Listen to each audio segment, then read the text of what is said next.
Bonjour, bienvenue, vous regardez France 24 et c'est l'heure de l'entretien. Le jour est historique pour les uns, anodin pour les autres. Dans ce conflit vieux de 65 ans qui oppose Israéliens et Palestiniens, on est loin d'une solution qui, il y a une dizaine d'années, semblait raisonnable, deux États coexistants. Désormais, au sud, le Hamas islamiste se bat à coups de roquettes contre le blocus israélien. Au nord, l'autorité palestinienne tente une sortie en demandant son admission à l'ONU en tant qu'État observateur. Nous sommes dans le domaine des symboles, tant il est vrai que la réalité est désespérante pour les Palestiniens, comme pour une part non négligeable de la société israélienne. Leïla Shahid, qui est déléguée générale de la Palestine auprès de l'Union européenne, est avec nous en duplex depuis Bruxelles. Bonjour Madame Shahid, merci d'avoir accepté notre invitation. La première question que je vous poserai a cours finalement, a trait à l'importance de cette demande. Est-ce que l'essentiel de la demande palestinienne, c'est de pouvoir traîner en justice des Israéliens devant la Cour pénale internationale?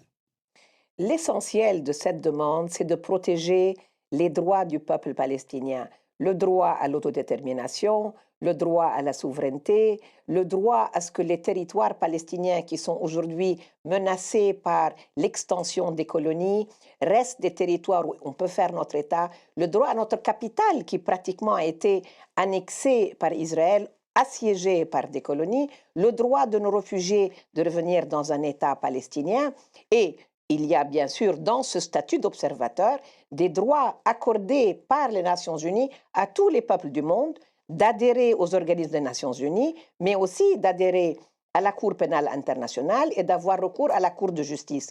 Nous reviendrons à ces cours lorsque ce sera nécessaire. Mais aujourd'hui, l'urgence est de sauver le territoire palestinien qui est en train de disparaître sous nos yeux et les vôtres, parce que depuis 20 ans que nous négocions, les choses empirent et ne s'améliorent pas. Il y a un mur qui n'existait pas il y a 20 ans, il y a des colonies qui n'existaient pas il y a 20 ans, il y a 1 demi-million de colons qui habitent dans nos territoires, et la Cisjordanie ressemble plus à un fromage de gruyère en 3 bantoustans séparés qu'à un État viable et contigu. Et donc c'est ça, pour toutes ces raisons qu'il y a une telle urgence. Et donc ça, aux yeux de la Cour pénale internationale, c'est illégal, nous sommes bien d'accord. Écoutez, la Cour pénale internationale décidera de juger comme elle le fait avec les juges. Aujourd'hui, ce que nous voulons, c'est dans la résolution que nous présentons au vote ce soir, nous demandons au monde d'assurer les termes de référence qui devraient être la base de nos négociations. Ça veut dire la 242, la 338 qui interdisent l'occupation des territoires depuis 45 ans, qui sont des résolutions du Conseil de sécurité non respectées par Israël et non mises en œuvre par la communauté internationale, qu'elle soit américaine, européenne ou arabe. Nous demandons que toutes les références au principe de Madrid de la paix contre le territoire, la feuille de route que le quartet a lancée en 2003, le plan d'initiative arabe qui garantit les droits d'Israël à exister, mais aussi le droit de la Palestine à exister et le droit des réfugiés à revenir chez eux, ne sont pas respectés par la partie israélienne. Alors, justement, donc, nous voulons une garantie que les négociations à venir ne déboucheront pas sur un chemin complètement Madame bouché Shahid, comme elles l'ont fait jusqu'à maintenant. Madame Shahid, le fait que, et vous l'avez mentionné, il y a une sorte de relâchement de part et d'autre sur la question palestinienne. Le fait que depuis des années... Qu'est-ce que c'est de part et d'autre? Qu'est-ce que c'est Justement, vous allez voir ma question le précise. Est-ce que vous n'estimez pas que l'Est comme l'Ouest a laissé tomber le dossier palestinien, et notamment celui des implantations, et que ça veut dire que c'est une approbation de fait de la situation telle qu'elle est aujourd'hui? Non, non, non, je ne suis absolument pas d'accord. C'est bien pour ça que nous revenons aux Nations Unies. Vous ne pouvez pas rendre quelque chose d'illégal, légal, par le fait accompli. Même après 50 ans, même après 100 ans, il y a un droit international qui précise où il y a une occupation et quelles sont les responsabilités de l'occupant. Construire des colonies en territoire occupé, transporter une population de la puissance occupante au territoire de la puissance occupée et une violation des 4e conventions de Genève. On peut attendre 100 ans, ça restera le droit. Aujourd'hui, il faut affirmer le droit, même comme vous l'avez dit, pour l'avenir du peuple israélien. Il ne va pas vivre dans une situation d'illégalité éternellement et ne pas s'attendre à avoir une animosité non seulement des Palestiniens, mais de tous ses voisins, de toute la communauté du monde. Pourquoi aujourd'hui un si grand nombre va voter en faveur de l'État palestinien et qu'Israël a l'impression qu'elle est lâchée? C'est le journal Haaretz qui le dit ce matin. Israël est lâché par ses amis européens. Pourquoi elle est lâchée? Par manque de solidarité? Non, mais parce qu'elle est l'agresseur et qu'elle ne respecte pas les termes de référence et le droit qui doivent être la base de notre solution qui est celle des deux États. Leïla Il faut Chaïd, qu'Israël Leïla choisisse.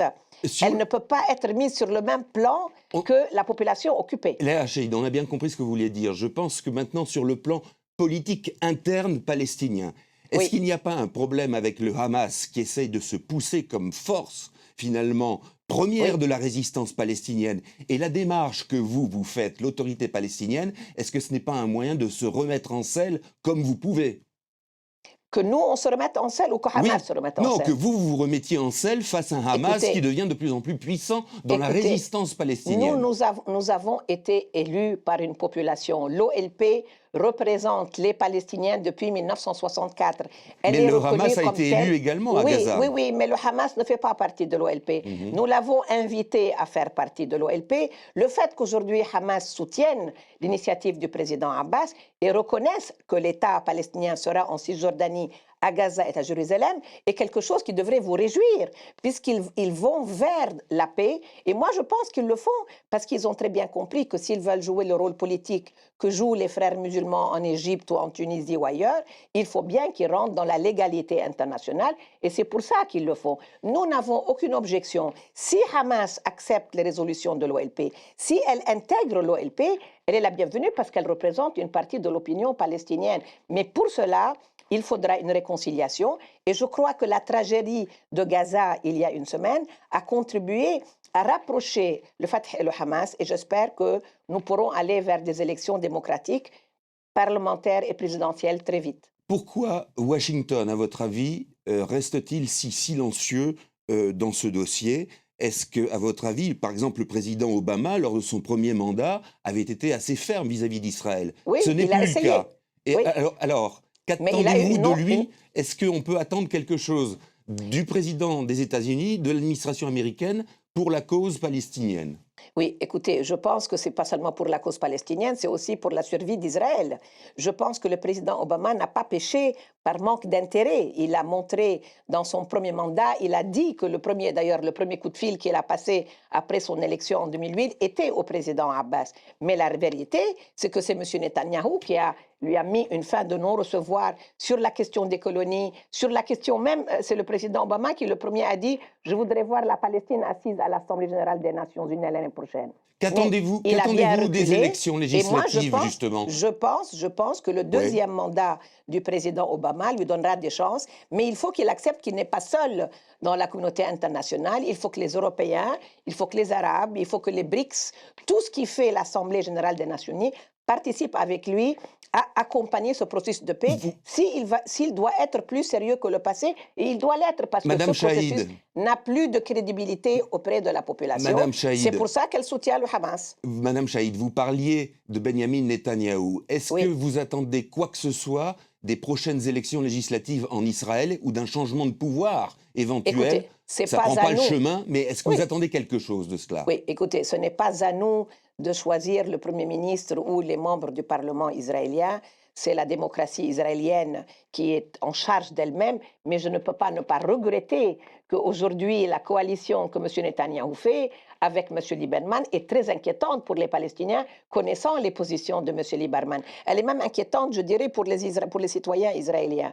Mais nous discutons avec le gouvernement élu israélien, mais le gouvernement élu, il n'est pas dans une bulle, il est dans un contexte international où il a aussi des devoirs à l'égard d'une communauté internationale qui est sa première partenaire économique. Regardez l'Union européenne, l'échange entre Israël et l'Union européenne est de 30 milliards par an d'import et d'export, ce qui donne à l'Union européenne aussi des moyens de se faire entendre pour faire respecter le droit et les accords signés entre Israéliens et Palestiniens que M. Netanyahou ne respecte pas depuis 4 ans. C'est pour ça qu'il n'y a pas de négociation. Pourquoi la France, à votre avis, a-t-elle changé d'avis en faveur de la demande palestinienne. Parce qu'il y a eu quelque temps, elle n'était pas très très chaude pour cela. Oui, mais c'était pas seulement la France. Une grande partie Ouais. des États membres de l'Union européenne voulaient s'abstenir parce qu'ils pensaient que l'abstention allait permettre de garder l'unité des États membres de l'Union européenne. Très vite, ils ont compris qu'ils ne pouvaient pas empêcher les pays qui souhaitent reconnaître l'État de Palestine comme observateur. Et donc, je crois que la France a compris que pour contribuer à la paix, pour qu'elle puisse être vraiment efficace à l'égard de ses amis israéliens, mais aussi palestiniens, il fallait qu'elle soit dans le positif. Et ce n'est pas seulement la France. La France a entraîné avec elle un très grand nombre d'États européens. Vous le verrez ce soir. Et je pense que c'est un plus pour la paix, ce n'est pas un moins.